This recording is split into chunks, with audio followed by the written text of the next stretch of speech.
maxed out settings, but in this little tiny MacBook Air. So I always like those, and I think you're right. There was some clarity. That again, I keep coming back to like the root of this, the kind of original sin of this, seems to me in the Retina transition on the laptops.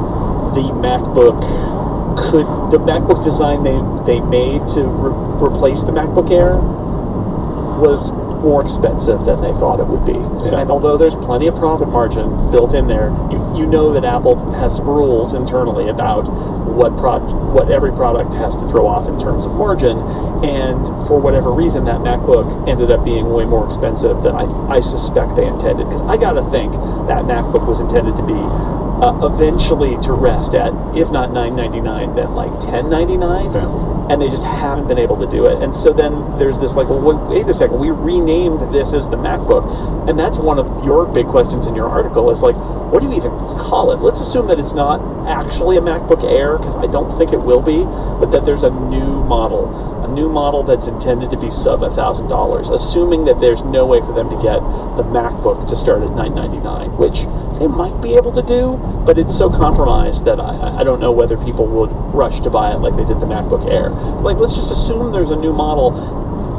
What name do they give it? Because they already took generic plain MacBook and put it in the 12-inch that we know, and if they make like a 13-inch model, but it isn't as nice and it costs less, so you're paying more for a smaller laptop, like they could do that, but I wouldn't say that provides crystal clarity to the line. And so that I think that's at the root of us looking at this and scratching our heads, is that to a certain degree they're going to be doing, I think, a little bit of damage control, because they just it didn't happen the way they thought maybe it would happen originally.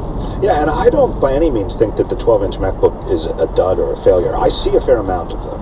My daughter has one and she loves it, and I play around with it, and I think it's really great. And if I wasn't using my iPad so much now, I would almost certainly have gotten that 12-inch MacBook, because it's so light, and it's fun. It's not gonna, it's not a professional tool, but it's pretty great. The screen is gorgeous, and it's super small and light, and it gets great battery life. Yeah, my daughter loves hers, absolutely loves it. I am 98% sure that, and again, this doesn't prove that he actually uses it on a regular basis. I mean, it might have been his choice, but when there was that weird, hey, we're going to do a Mac Pro thing at Apple, where they had me and Panzerino and right. Lance Ulanoff and John Peczkowski and Ina Fried.